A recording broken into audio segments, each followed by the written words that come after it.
Welcome to Shukla study point. आप सभी का स्वागत है आपके अपने YouTube channel Shukla study point में। मैं शिवम शुक्ला आप सभी दोस्तों का हार्दिक स्वागत करता हूं। आज के वीडियो के माध्यम से हम लोग चर्चा करेंगे एजुकेशन के बारे में, यानी शिक्षा शास्त्र के बारे में।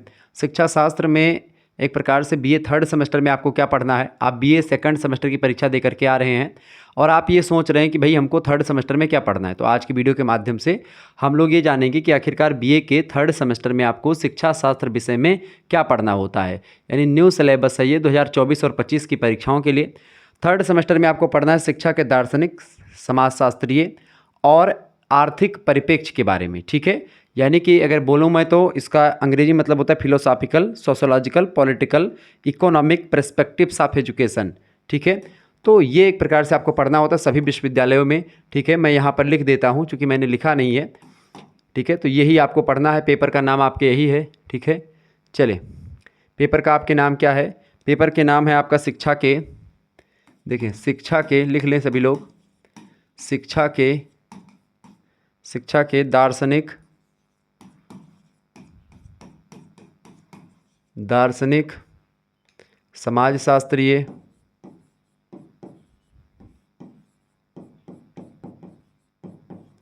समाजशास्त्रीय, राजनीतिक,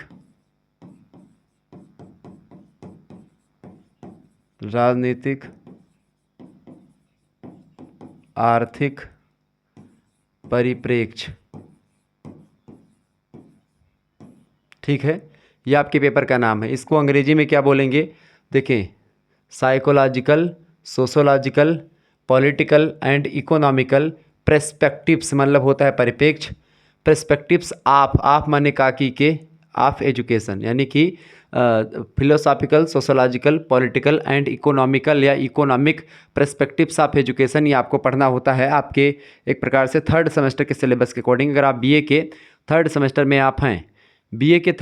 में आप हैं, और आप एक प्रकार से पढ़ना चाह रहे हैं चीज़ों को, तो ये चीज़ें आपको जाननी चाहिए। ठीक है, ये बात आप ध्यान रखेंगे।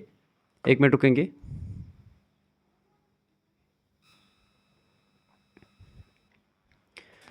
तो शिक्षा शास्त्र में आपको यही पढ़ना है बेसिकली।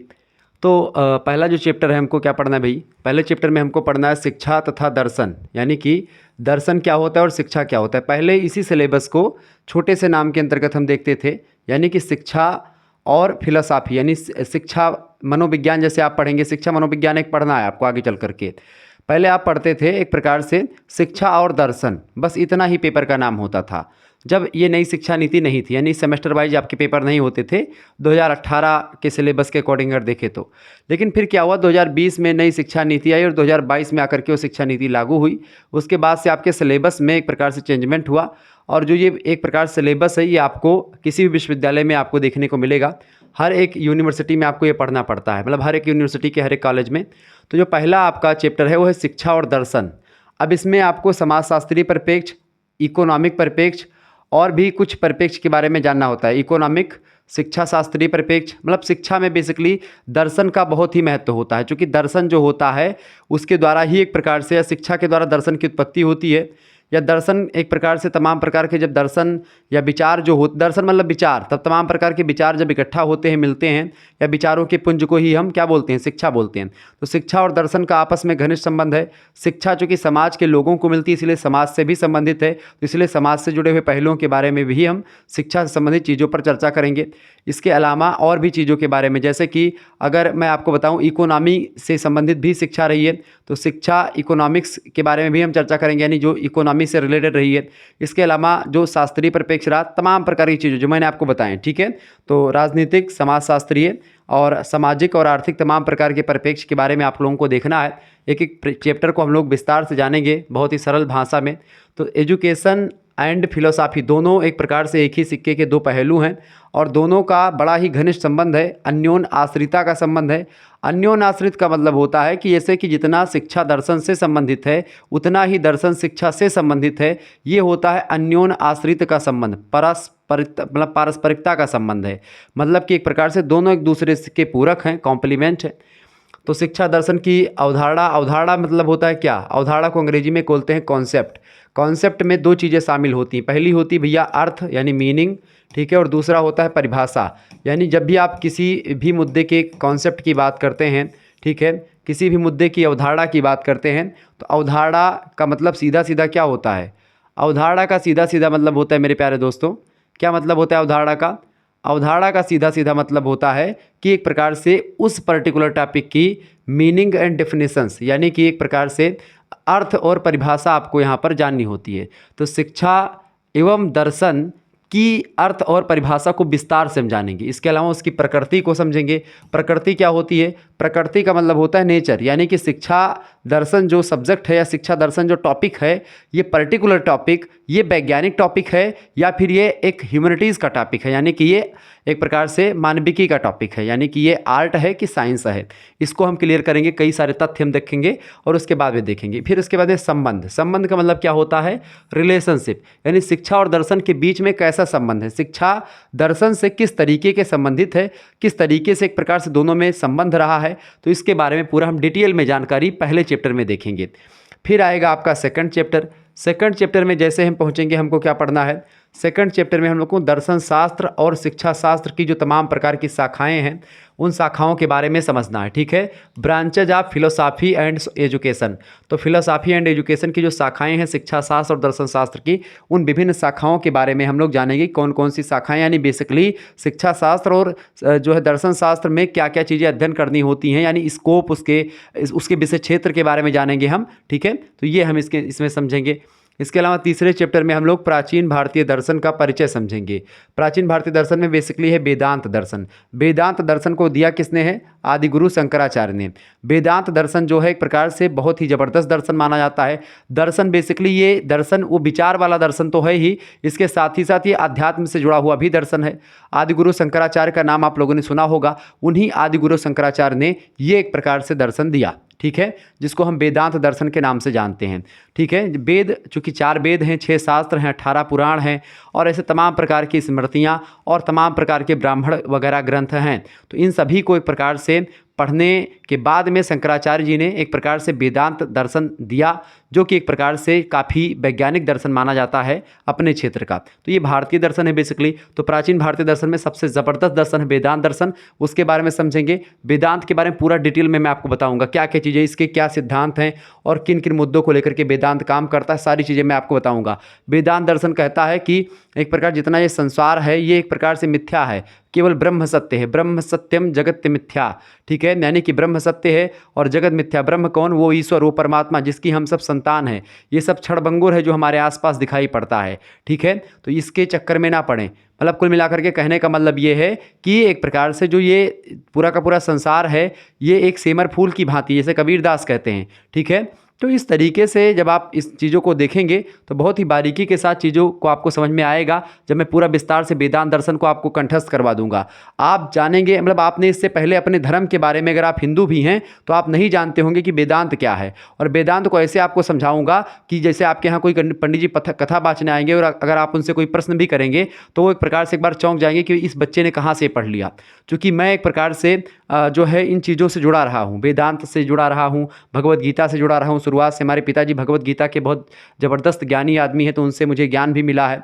हमारी सिस्टर है छोटी, वो गीता के बारे में बहुत जानती है, उसको गीता के लगभग एक प्रकार से 2-3-4 अध्याय के श्लोक आप कहीं से पूछो तुरंत बता देती है। और ऐसे पिताजी तो हमारे गीता के बढ़िया एक प्रकार से प्रवक्ता रहे हैं। भागवत वगैरह आप जाते हैं करने तो एक प्रकार से गीता के श्लोक वगैरह वो बोलते रहते हैं। यदा यदा ही धर्मस्य ग्लानिर्भवति भारतः अभ्युत्थानमधर्मस्य तदात्मानं सृजाम्यहम्, ठीक है। ऐसे ही यत्र योगेश्वरा कृष्णो यत्र पार्थो धनुधरा तत्र श्री विजय विभूति ध्रुवा नीति मतिर्ममा, ऐसे कई श्लोक मुझे भी जहाँ तक याद हैं और बेसिकली भगवत गीता के बारे में हम चर्चा करेंगे। तो an introduction to ancient Indian philosophy, जिसमें वेदांत दर्शन के बारे में समझेंगे, और उसके बाद में वेदांत दर्शन के बाद में प्राचीन भारतीय दर्शन में एक दूसरा दर्शन सबसे बड़ा है, वो है भगवत गीता। श्रीमद् भगवत गीता इसका नाम इसलिए पड़ा चूँकि ये भगवत धर्म से संबंधित है, यानी भगवान विष्णु के अवतार हैं जो है कृष्ण भगवान, उन्हीं कृष्ण भगवान के मुखार बिंदु से ये निकली है गीता, इसीलिए इसको गीता कहा गया। गीता बेसिकली कौरव और पांडव की सेनाएं जो होती हैं कुरुक्षेत्र में आमने सामने खड़ी हुई हैं, अर्जुन का रथ एक प्रकार से भगवान श्री कृष्ण चला रहे होते हैं, वो ला करके बीच एक प्रकार से युद्ध के मैदान में अपना रथ रोक देते हैं और अर्जुन एक प्रकार से मतलब अर्जुन ही कहते हैं कि सर मतलब जो है माधव बीच में चलें, सर नहीं बोलते हैं, माधव बोलते हैं। और वो उनको एक प्रकार से माधव मधुसूदन ऐसे बोलते हैं अर्जुन। और गुड़ाकेश अर्जुन का भी नाम है, चूँकि अर्जुन निद्रा पर विजय प्राप्त करने वाले व्यक्ति थे, इसीलिए उनको गुड़ाकेश कहा गया। तो जब वो एक प्रकार से बीच में आकर के रथ रोक देते हैं तो अर्जुन के दिमाग में तमाम प्रकार के प्रश्न उठते हैं कि ये हमारे घर के ही हैं, इनको कैसे मारें, या तमाम प्रकार के प्रश्न अर्जुन पूछते हैं। अपने जीवन के जितने भी प्रश्न अर्जुन के पास थे सारे प्रश्नों को पूछा अर्जुन ने, और उन सारे प्रश्नों का जवाब एक प्रकार से भगवान श्री कृष्ण ने अपने मुखारबिंदों से दिया। इसीलिए एक प्रकार से गीता जो है भगवान के मुखमंडल से निकली है, इसीलिए गीता बहुत पवित्र मानी जाती है। और गीता की ही कसम आप देखते हैं हिंदू धर्म में या न्यायालयों में, बड़े बड़े न्यायालयों में जो होता है, गीता की कसम या गीता पर हाथ धर करके कसम खाओ, क्योंकि हिंदू धर्म का सबसे पवित्र ग्रंथ माना जाता है श्रीमद् भगवत गीता, क्योंकि इसमें लिखी गई बातें जो है बहुत ही परफेक्ट हैं, बहुत ही ज़बरदस्त हैं। ठीक है, अगर आप गीता पढ़ रहे हैं, मैं ये नहीं कहता कि आप हिंदू धर्म से हैं या मुसलमान धर्म से हैं या ईसाई हैं, बौद्ध हैं, जैन हैं, पारसी, कोई मतलब नहीं, आप किसी भी धर्म से हैं, लेकिन आपको गीता पढ़नी जरूर चाहिए, क्योंकि गीता में ऐसी सी जानकारी दी हुई है, ये कोई आध्यात्मिक जानकारी नहीं है, आपके जीवन से संबंधित जानकारी है, इसलिए मैं कह रहा हूँ। तो ये बहुत ही इंपॉर्टेंट है गीता। ठीक है, गीता बेसिकली कर्मवाद के सिद्धांत पर काम करती है। गीता में कहा गया है कि आत्मा अजर अमर और अविनाशी है, केवल शरीर मरता है। जिस तरीके से शरीर जो होती है वो एक प्रकार से शरीर बदलता रहता है, आत्मा जो है एक प्रकार से, शरीर तो अलग अलग होता है, आत्मा एक ही होती है। आत्मा विभिन्न शरीर का रूप धारण करती है, जैसे कपड़े हम लोग पहनते हैं, आज ये कपड़ा कल वो कपड़ा, ऐसे ही एक प्रकार से आत्मा भी एक प्रकार से क्या करती है, नए नए चोले को धारण करती हैं। गीता में कहा गया कि नयनम छिद्दन्ति शस्त्राणि नयनम दहति पावकः न चैनम क्लेदयन्त यापौ नाशोषयति मारुतः। मतलब नयन, नयन माने होता है आत्मा। आत्मा कैसी है, अजर है, अमर है, अविनाशी है। नयनम छिद्दन शस्त्राणि, नयनों को आप शस्त्रों के माध्यम से नहीं भेद सकते। नयन मतलब आत्मा, तो आत्मा को आप शस्त्रों के द्वारा आत्मा को नहीं भेदा जा सकता है। नयनम दहति पावकः, ना तो इसको पावक यानी अग्नि के द्वारा जलाया जा सकता, दहति माने जलाना, नयनों को आप जला भी नहीं सकते हैं। न चैनम क्लेदयन्ति यापौ न शोषयति मारुतः, ना इसको एक प्रकार से जल में डुबोया जा सकता है या गीला किया जा सकता है, और ना ही इसको वायु के द्वारा उड़ाया या सुखाया जा सकता है। तो कुल मिलाकर के नयन यानी आत्मा अजर अमर और अविनाशी है। अजर माने होता है जो एक प्रकार से कभी बुढ़ी नहीं होती, अमर माने वो मरती नहीं आत्मा, और एक प्रकार से क्या होती है आत्मा, अविनाशी, उसका विनाश भी नहीं होता। क्या होता है आत्मा का, एक रूप से दूसरे रूप में परिवर्तित हो जाती है। और गीता का यह सिद्धांत जो आत्मवाद का सिद्धांत या कर्म के सिद्धांत पर है कि कर्म प्रधान विश्व करे राखा, जो जस करें तस फल चाखा, मतलब कि जो जैसा कर्म करता है उसको इसी पृथ्वी पर उसी प्रकार का दंड या उसी प्रकार का फल मिलता है, इस सिद्धांत पर काम करती है। और साथ ही साथ गीता की अगर बात की जाए तो ये भगवान के मुख से निकली हुई थी और एक प्रकार से गे पद में निकली थी, यानी गाने के रूप में निकली थी। जैसे जब भी आप एक प्रकार से पढ़ते हैं कि यत्र योगेश्वरा किसड़ो यत्र पार्थो धनुर्धरः और तत्र श्री विजय विभूति ध्रुवा नीति मतिर्ममः, ऐसे। तो जब एक प्रकार से श्लोक निकलता है तो ये गे पद में है, गाने वाली, इसीलिए इसको गीता कहा। गीता माने गीत के रूप में एक प्रकार से गाया गया। ठीक है, और चूंकि संस्कृत भाषा है, संस्कृत भाषा अपने आप में बड़ी उच्च क्वालिटी की भाषा मानी जाती है। संस्कृत भाषा के बारे में कहा भी जाता है कि भाषा सुमुख्या मधुरा और दिव्या गीरवाण भारती और तस्या ही मधुरम काव्यम तस्मादयपि सुभाषितम। मतलब भाषाओं में मुख्य है, मधुर है, देववाणी कही जाती संस्कृत, उसमें वर्णित जो काव्य हैं वो मधुर हैं, सुरम्य हैं, पढ़ने में मनमोहक लगते हैं, वो संस्कृत भाषा है। तो उस संस्कृत भाषा में श्रीमद् भगवद गीता को भगवान श्री कृष्ण ने अर्जुन को सुनाया। और अर्जुन एक प्रकार से जो कि एकदम से धनुष बाण अपना छोड़ देते हैं, गांडी उनका गिर जाता है, फिर भी वो एक प्रकार से युद्ध के लिए उद्वत होते हैं अर्जुन और अपने कर्म पथ पर आगे बढ़ते हैं। इसीलिए भगवान श्री कृष्ण हमेशा कहते हैं कि अर्जुन तू कर्म कर, कर्म तेरे हाथ में है, फल तेरे हाथ में नहीं, इसलिए फल की इच्छा तू मत कर। और जो व्यक्ति फल की इच्छा करता है वो एक प्रकार से कभी सक्सेस नहीं होता। इसीलिए जो व्यक्ति ये सोचते हैं कि हम आज पढ़ाई कर रहे हैं, हमको नौकरी मिलेगी, ये मिलेगा, वो मिलेगा, दुनिया भर के दिमाग में टेंशन लेते हैं, वही टेंशन हमेशा उनके दिमाग में बना रहता है और वो नौकरी एक प्रकार से बहुत कम पाते हैं। आप मन लगा के पढ़ेंगे, आपको नौकरी मिलेगी। आप फल की टेंशन छोड़ दो, उस प्रभु पर, उस ईश्वर पर, तन मन धन सब कुछ तेरा और तेरा तुझको अर्पण क्या लागे मेरा, इस भावना के साथ संकल्प लेकर के और पढ़ाई स्टार्ट करें कि पढ़ रहा हूँ, आए आम तो जाए लबेदा, देखेंगे क्या होता है आगे। ठीक है, इस तरीके से कर्तव्य पथ पर अपने आगे बढ़ो, हमेशा सक्सेस जो होंगे आप जरूर होंगे। तो हमेशा आप ये ना सोचें कि हम इतने सैलरी पाएंगे, इतना रुपया मिलेगा तब ये काम करेंगे, कभी भी मत सोचना। क्योंकि एक प्रकार से आज मैं आपको बताऊं, मैं जब ने यूट्यूब चैनल मैंने स्टार्ट किया था तो उस दौरान एक प्रकार से मैंने ये बिल्कुल नहीं सोचा था कि इससे मैं कुछ पैसे कमा पाऊंगा, जिससे मेरा खर्चा पानी चल जाएगा। लेकिन आज मैं उससे एक प्रकार से आप लोगों की कृपा से कमा रहा हूँ थोड़ा बहुत, और खर्चा पानी चल रहा है ठीक ठाक तरीके से। ठीक है, तो ये एक प्रकार से अगर मैं इसको पैसे के निस्बत से चलाता या पैसे के लिए एक प्रकार से मैं बनाता तो शायद उतनी मेहनत ना कर पाता। मैंने 4-5 साल मेरे पैसे नहीं आए, चूँकि मोनेटाइज करना ही नहीं पता था कि कैसे क्या कर क्या आता है। फिर उसके बाद में मैंने पूरा कोर्स किया, सीखा पूरा ये चीज़ें यूट्यूब वगैरह के बारे में कि क्या होता है, पूरा जानकारी ग्रहण करी। उसके बाद में फिर सारी चीज़ें मैं व्यवस्थित कर पाया। तो कहीं ना कहीं पे आप देखेंगे कि जो हम पहले से सोच लेते हैं वो होता नहीं है, हमारे सोचने पर कुछ डिपेंड नहीं करता। तो भगवत गीता के इस तमाम सिद्धांतों के बारे में विस्तार से बताऊंगा और यहाँ से प्रश्न खूब आते हैं। ठीक है, 5वां जो चैप्टर है उसमें हम लोग पाश्चात्य दर्शन का परिचय देखेंगे। पाश्चात्य माने होता है पश्चिम के जो देश हैं वही दर्शन। ठीक है, वेस्टर्न फिलोसॉफी। अब वेस्टर्न फिलोसॉफी में जो प्राचीन वेस्टर्न फिलोसॉफी उसमें आइडियलिज्म बड़ा फेमस है, यानी आदर्शवाद। आदर्शवाद बेसिकली जो है एक प्रकार से इसके बारे में विस्तार से आपको बताऊंगा, बहुत इंपॉर्टेंट दर्शन है, परीक्षा में प्रश्न आता है। आदर्शवाद के बाद में आता है प्रकृतिवाद जो आदर्शवाद का विरोधी है, यानी नेचुरलिज्म, इसके बारे में समझेंगे जिसमें प्रकृति के बारे में सारी चीज़ें बताई जाती हैं। इसके बाद में है प्रयोजनवाद जिसको आप मतलब कि प्रैग्मैटिज्म बोलते हैं, तो इसके बारे में भी चर्चा करेंगे। तो ये सब विदेशी एक प्रकार से दर्शन है, तो पाश्चात्य दर्शन और भारतीय दर्शन दोनों के बारे में आपको जानना है। फिर इसके बाद में हम लोग चर्चा करेंगे 8वें चैप्टर के बारे में। 8वें चैप्टर में हमको क्या पढ़ना है, शैक्षिक विचारकों के बारे में, जैसे महात्मा गांधी के बारे में हमको जानना है। ठीक है, एजुकेशनल थिंकर्स में महात्मा गांधी ने शिक्षा शास्त्र को लेकर के वर्धा शिक्षा सम्मेलन में बुनियादी शिक्षा की बातें करी, उसके बारे में भी हम थोड़ा बहुत जानेंगे और भी चीज़ों के बारे में समझेंगे। महात्मा गांधी एक शैक्षिक विचारक के रूप में कैसे हैं, उनका क्या महत्व है, तमाम प्रकार के पहलुओं पर चर्चा करेंगे। जो भी दीर्घ उत्तरीय लघु उत्तरीय कैसे भी प्रश्न बनेंगे सब बताऊंगा। और चैप्टर वाइज जब मैं वीडियो प्रोवाइड करवाऊंगा तो उसके नीचे जो ऑब्जेक्टिव क्वेश्चंस होंगे वो भी उस चैप्टर के एक प्रकार से उसी चैप्टर के लास्ट में मैं चर्चा कर दूंगा। ठीक है, बाकी मॉडल पेपर तो आपको मिलते रहेंगे। स्वामी विवेकानंद जी की अगर बात की तो स्वामी विवेकानंद जी जो हैं एक प्रकार से ये भी एजुकेशनल थिंकर हैं, एजुकेशनल फिलोसॉफिकल, मतलब सब मामले में अगर आप देखेंगे स्वामी विवेकानंद जो है बड़े ज़बरदस्त विद्वान हैं। स्वामी विवेकानंद के टक्कर का मेरे हिसाब से कोई एक प्रकार से युवाओं का समर्थक या युवाओं को जितने प्रिय आज स्वामी विवेकानंद जी हैं उतने और कोई व्यक्ति होगा। ठीक है, अगले विद्वान हैं आपके डॉक्टर B.R. अम्बेडकर, इनके बारे में थोड़ा जानेंगे। डॉक्टर भीमराव अम्बेडकर जी कौन थे, प्रारूप समिति के अध्यक्ष थे, संविधान निर्मात्री सभा जो मतलब की जो समिति थी प्रारूप समिति उसके अध्यक्ष थे ये। ठीक है, विद्वान आदमी थे। अगला है जीन जैक्स रूसो के बारे में जानेंगे। जीन जैक्स रूसो जो है विदेशी एक प्रकार से थिंकर हैं, तो इनके बारे में समझेंगे, जिन्होंने सामाजिक समझौते के सिद्धांत को दिया। ठीक है, समान इच्छा का सिद्धांत भी रूसो ने दिया। तो सारे तमाम प्रकार की जो शिक्षा संबंधी चीज़ें इन्होंने बताई हैं उनके बारे में चर्चा करेंगे। जॉन डीबी एक प्रकार सबसे महत्वपूर्ण शिक्षा शास्त्री माने जाते हैं।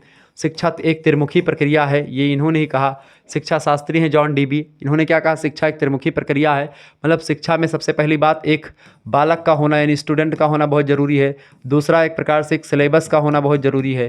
ठीक है, सिलेबस यानी जो हम लोग डिस्कस कर रहे हैं, सिलेबस क्या पढ़ना है और कौन पढ़ाएगा, यानी इसके लिए एक शिक्षक का होना बहुत ज़रूरी है। ठीक है, यानी शिक्षक आपको क्या करेगा, पढ़ाएगा, बालक पढ़ेगा और क्या पढ़ेगा, सिलेबस पढ़ेगा। तो ये त्रिमुखी प्रक्रिया है। शिक्षक और बालक को एक प्रकार से केवल द्विमुखी प्रक्रिया कहते हैं, जिसको बताया किसने, तो उसको बताया जॉन एडम्स ने। ठीक है, तो एडम्स भी एक प्रकार से एक शिक्षा शास्त्री हैं जो कि एक प्रकार से शिक्षा को द्विमुखी प्रक्रिया बताते हैं। लेकिन जॉन डीबी जो हैं शिक्षा के बहुत बड़े विचारकों में इनका नाम आता है। इन्होंने कहा कि नहीं, शिक्षा त्रिमुखी प्रक्रिया है। एक तो टीचर जो पढ़ाने वाला है, एक स्टूडेंट जो पढ़ने वाला है, और एक सिलेबस जो कि एक प्रकार से बच्चे को पढ़ाया जाता है। ठीक है, तो इन चीज़ों के बारे में चीज़ें सही तरीके से हम जानेंगे। इसके बाद में बहुलवाद क्या है। ठीक है, बहुलवाद को जो है क्या बोलते हैं, मतलब कि प्लूरलिज्म बोलते हैं।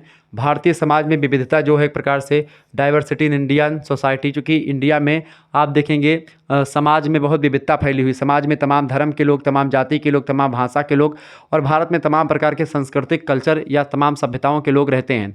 अलग अलग सभ्यता, अलग अलग वेशभूषा, अलग अलग खान पान, अलग अलग पहनावा ओढ़ावा, सब कुछ अलग अलग है, फिर भी एकता में रहते हैं और साथ साथ रहते हैं। तो उस भारतीय परिवेश मतलब कि भारतीय समाज के बारे में जानेंगे, जिसमें एक प्रकार से बहुत ज़्यादा एक प्रकार से क्या है, बहुत ज़्यादा डाइवर्सिटी, फिर भी हम लोग एक होकर के रहते हैं। ठीक है, 14 नंबर क्वेश्चन में हम देखेंगे भारतीय समाज का सामाजिक स्तरीकरण। सामाजिक स्तरीकरण में एक प्रकार से जाति की भूमिका होती है। कुछ जातियाँ उच्च मानी जाती हैं शुरुआत से, जैसे ब्राह्मण, क्षत्रिय, ये सब उच्च जातियाँ मानी जाती हैं। ठीक है, और कुछ जातियाँ निम्न मानी जाती हैं, जिन जाति का उच्च, जैसे ब्राह्मण जो होता है वो समाज में उच्च दर्जे का उसको प्रतिष्ठा प्राप्त होती है, सभी लोग उनके प्रणाम करते हैं। जैसे अभी गाँव में हम लोग जब निकलते हैं तो अब चूँकि मुझे प्रणाम इसलिए करते हैं लोग चूँकि मैं शुक्ला हूँ। ठीक है, अब मेरी एक प्रकार से क्वालिटी है कि भाई मैं एक प्रकार से चूँकि जब मैं निकलता तो एक टीचर की हैसियत से भी लोग देखते हैं, चूँकि आप लोगों ने जो मुझे प्यार दिया, सम्मान दिलवाया समाज में, वो आपकी वजह से भी है। और एक तो सम्मान भाई पिताजी की वजह से मिला, चूँकि उन्होंने एक प्रकार से पंडिताई पहले शुरुआत में सिखाई। मैंने लगभग 4-5 साल, या अभी भी मैं कथा वथा बाँचने कभी कभी जाया करता हूँ, समय मिलता है तो, चूँकि अब समय ही नहीं मिलता है, लेकिन फिर भी एक प्रकार से पिताजी के साथ, चूँकि पिताजी अकेले हमारे मेहनत करते तो मैं देख नहीं पाता हूँ, तो फिर मैं चला जाता हूँ उनके साथ। वो बोलते हैं कि चलो, तो फिर मना नहीं कर पाता हूँ, ठीक है। लेकिन अब समझने लगे कि भाई जो है नुकसान हो जाता है बच्चे का, ये दिन भर मेहनत करता है, वैसे बोलते बोलते परेशान रहता है। अब चलो अगर शंख फूंको, 7-8 शंख बजाओ माँ, पूरा एक प्रकार से इस पिराए लागत है गला वाला। तो यही लिए पिताजी हमारे कहते तू रहा दियो, तो अपन पढ़ाओ लिखाओ जो पढ़ावत हो, हम निपटाइब को ना मेरे से, ठीक है। तो ऐसे होता है। तो जो एक प्रकार सामाजिक स्तरीकरण होता है समाज में, चूँकि हर एक स्तर का फिक्स होता है पूरा का पूरा, कि कौन कहाँ पर सेट होगा, कौन कैसे होगा, ठीक है। तो सामाजिक स्तरीकरण के बारे में जानेंगे, जिसमें जाति, वर्ग और लिंग के हिसाब से सामाजिक स्तरीकरण फिक्स होता है, ठीक है। तो social stratification of Indian society, caste, class and gender के बारे में समझेंगे ये। इसके बाद में अगला चैप्टर जो होगा हमारा, वो होगा 15वां चैप्टर। 15वें चैप्टर में हम लोग क्या देखेंगे, 15वें चैप्टर में हम लोग क्या समझेंगे भैया, 15वें चैप्टर में हम लोग जानेंगे विद्यालय के बारे में, यानी कि स्कूल के बारे में, एक सामाजिक संगठन के बारे में समझेंगे, अ सोशल ऑर्गेनाइजेशन, ठीक है। विद्यालय की अगर बात करें तो एक सामाजिक संगठन क्या है, विद्यालय क्या है, एक सामाजिक संगठन है, ठीक है। क्या है विद्यालय, एक सामाजिक संगठन है। तो विद्यालय के बारे में समझेंगे, विद्यालय होता क्या है, विद्यालय की क्या भूमिका होती है एक बच्चे के भविष्य को बनाने में, एक बच्चे को सामाजिक बनाने में, या एक व्यक्ति के सामाजिकरण में कितनी ज़्यादा भूमिका होती है सोशलाइजेशन में, एक प्रकार से एक विद्यालय की, और बहुत भूमिका होती है, ठीक है। इसके अलावा सामाजिक परिवर्तन और शिक्षा, सामाजिक परिवर्तन और शिक्षा, यानी सामाजिक परिवर्तन में शिक्षा की क्या भूमिका होती है। क्योंकि शिक्षित जो समाज होता है उसमें परिवर्तन एक प्रकार से अशिक्षित समाजों की अपेक्षा तीव्र गति से होता है। यानी जो समाज एक प्रकार से बेसिकली क्या होता है, जो समाज भैया शिक्षा में उत्तीर्ण होता है, शिक्षित होता है, उसमें परिवर्तन होता है। और जो समाज अशिक्षित होता है वो परिवर्तन का विरोध करता है। कोई भी प्रकार का परिवर्तन होगा तो वो परंपराओं को, लोक रीतियों को, मान्यताओं को नहीं छोड़ना चाहते हैं, और वो एक प्रकार से उसी को पकड़े रहना चाहते हैं। लेकिन जो शिक्षित होते हैं वो एक प्रकार से समाज में जो परिवर्तन होता है उसको एक्सेप्ट करते हैं। इसलिए सामाजिक परिवर्तन के लिए शिक्षित होना बहुत जरूरी है। तो सोशल चेंज एंड एजुकेशन ये समझेंगे, क्योंकि पूछा जाएगा आपसे। इसके अलावा सामाजिक गतिशीलता, सामाजिक गतिशीलता मतलब होता है सोशल मोबिलिटी, मतलब कि क्या होता है, एक प्रकार सामाजिक जो रीति रिवाज हैं, सामाजिक नियम कायदे हैं, उनमें एक प्रकार से आप क्या हो, उनसे एक प्रकार से थोड़ा सा हट जाएं, या एक सामाजिक जो नियम कायदे हैं उस समाज के नियम कायदे को आप छोड़ करके दूसरे समाज के नियम कायदे को अपना सकें, या एक प्रकार यही सोशल मोबिलिटी या सोशल गतिशीलता होती है, सामाजिक गतिशीलता होती है। तो शिक्षा के द्वारा इसको भी बढ़ावा मिलता है। कहीं ना कहीं पे आप दूसरे सोसाइटी के जो पहनावे बढ़ावे हैं, खान पान है, उसको अपनाने लगते हैं, वही सोशल मोबिलिटी होती है, ठीक है। पूरा विस्तार से मैं आपको बताऊंगा। प्रश्न पूछा जाता है मौलिक अधिकार क्या है। अब मौलिक अधिकार और कर्तव्य, मौलिक अधिकार और कर्तव्य भारतीय संविधान के जो है भारतीय संविधान में वर्णित है। मौलिक कर्तव्यों की अगर बात की तो भारतीय संविधान में अनुच्छेद 12 से लेकर के अनुच्छेद 35 तक मौलिक कर्तव्य हैं। मौलिक कर्तव्य मतलब मौलिक अधिकार है, मौलिक कर्तव्य अनुच्छेद 51 के का में है।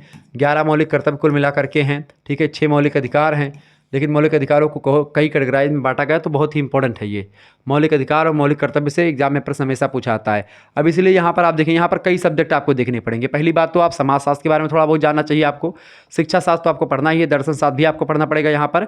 इसके अलावा आपको एक प्रकार से यहाँ पर देखें, ये शिक्षा शास्त्र भी आपको पढ़ना पड़ेगा। इसके अलावा आपको पॉलिटिकल साइंस का जो मौलिक अधिकार है इसको आपको जानना पड़ेगा, ठीक है। और राज्य का नीति निर्देशक सिद्धांत यानी पॉलिटिकल साइंस से संबंधित है, इसको बोलते हैं directive principles of state policies. अनुच्छेद 36 से लेकर के अनुच्छेद 51 तक भारतीय संविधान में, इंडियन कॉन्स्टिट्यूशन में इसकी व्यवस्था करी गई। इसमें यह बताया गया है कि एक देश जो होगा वो अपनी जनता के हित के लिए क्या क्या काम करेगा, उसके बारे में भारतीय संविधान पहले से बताता है कि आप इस अपने राज्य को आगे बढ़ाने के लिए, अपने देश को आगे बढ़ाने के लिए ये काम कर सकते हैं। अब राज्य चाहे तो वो काम करे और चाहे तो ना करे, इसके लिए बाध्य नहीं है राज्य। लेकिन मौलिक कर्तव्य जो हैं, मौलिक अधिकार जो हैं, मौलिक अधिकार के लिए राज्य बाध्य है, मौलिक अधिकारों को मानना ही पड़ेगा।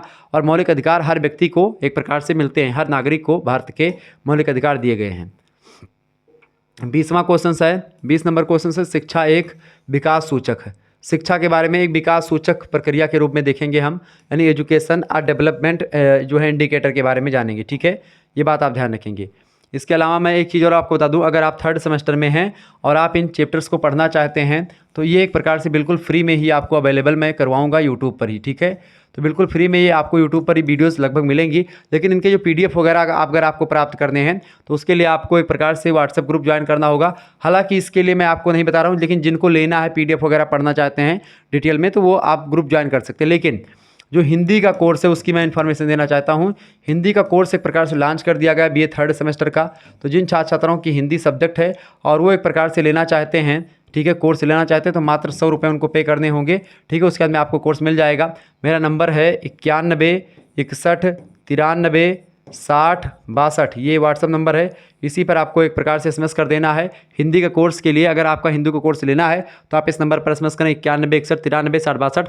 मात्र 100 रुपये में आपको संपूर्ण हिंदी गद्य पूरा पढ़ाया जाएगा PDF नोट्स के साथ। उसमें क्या होगा, जैसे आपका एजुकेशन भी सब्जेक्ट है, पॉलिटिकल साइंस भी है या अन्य सब्जेक्ट भी है, तो उसमें भी फायदा हो जाएगा, क्योंकि उस ग्रुप में आपको जोड़ा जाएगा तो वहाँ पर अन्य सब्जेक्ट की भी PDF नोट्स मिलती रहेगी, ठीक है। तो अगर आपका एजुकेशन ही सब्जेक्ट है और आप PDF नोट्स भी चाहते हैं तो आपको 100 रुपये एक प्रकार से दे करके और ग्रुप ज्वाइन कर लेना है हिंदी वाला। उसमें और भी सब्जेक्ट की चीज़ें आपको मिलती रहेंगी, ठीक है। ये बात आप ध्यान रखेंगे। तो इस तरीके से आप चीज़ों को जान पाएंगे और समझ पाएंगे। क्लियर? तो फिर मिलेंगे हम आगे। चलें, तो ये चीज़ें आपकी हो गई। तो 20 ये हो गया आपका शिक्षा एक विकास सूचक, ठीक है। 21 नंबर चैप्टर है सतत विकास के लिए शिक्षा क्या होती है। सतत विकास का मतलब क्या होता है, सस्टेनेबल डेवलपमेंट, यानी ऐसा विकास चूँकि जो एक प्रकार से क्या होता है, जो कि आने वाली पीढ़ी के लिए भी संसाधनों का दोहन, मतलब संसाधन बचे रह सकें, ऐसी पीढ़ी या ऐसा एक प्रकार से संसाधनों का दोहन किया जाए जो कि आने वाली पीढ़ी के लिए भी संसाधन उचित मात्रा में बचा रहे, वही होता है सतत विकास। यानी ऐसा विकास किया जाए जिससे पर्यावरण का भी ह्रास ना हो और एक प्रकार से विकास भी अच्छे तरीके से हो जाए, तो उसी को बोलते हैं सतत विकास। सतत माने होता है सस्टेनेबल डेवलपमेंट, ये बात आप ध्यान रखेंगे। क्लियर? तो इस तरीके से आप लोग इसको पढ़ेंगे। अच्छा, सतत विकास के लिए ज़रूरी क्या है, शिक्षा। शिक्षा के द्वारा ही सतत विकास को बढ़ावा मिलता है। तो एजुकेशन फॉर सस्टेनेबल डेवलपमेंट, ठीक है। और 22 नंबर चैप्टर आपका है संयुक्त राष्ट्र शताब्दी विकास लक्ष्य बनाम सतत विकास लक्ष्य, यानी एक प्रकार से जो ये एक प्रकार से यूनाइटेड नेशंस जो है मिलेनियम डेवलपमेंट का जो लक्ष्य रखा गया है, या सब मतलब कि जो है सस्टेनेबल डेवलपमेंट का जो लक्ष्य है, गोल है, वो क्या है, पूरा विस्तार से मैं समझाऊंगा। इसको तो मैं विस्तार से आपको समझा दूंगा। विकास लक्ष्य रखा गया है संयुक्त राष्ट्र शताब्दी वर्ष, मतलब जो एक प्रकार से एक वो रखा गया था, एक आयोजन हुआ था, उसी आयोजन के तहत, ठीक है। तो इसके बारे में समझेंगे। तो इस तरीके से आपका सिलेबस यही इतना पढ़ना है शिक्षा शास्त्र के BA थर्ड सेमेस्टर में, ठीक है। इन सभी चीज़ों के बारे में मैं जल्दी वीडियोज़ आपको देने का प्रयास करूंगा, यानी कि जल्दी से आपका सिलेबस खत्म हो जाएगा। फिर इसके बाद में हम लोग चैप्टर वाइज वीडियो एक प्रकार से हो ही जाएगी। चैप्टर वाइज वीडियो के बाद में हम लोग चर्चा करेंगे, एक प्रकार से मॉडल पेपर और महासंग्राम वीडियो आपको दूंगा। तो बस इतना ही हमको सिलेबस में पढ़ना है, ये बात आप ध्यान रखेंगे। और हिंदी के कोर्स के लिए आप तुरंत हमारे पास SMS करें 91 61 93 60 62 पर, आपको हिंदी का कोर्स मिल जाएगा। और भी सब्जेक्ट की एक प्रकार से वहाँ पर इन्फॉर्मेशन मिलती रहती है और PDF नोट्स वगैरह किसी भी सब्जेक्ट अगर आपको चाहिए तो ग्रुप आप ज्वाइन कर सकते हैं, ठीक है। धन्यवाद।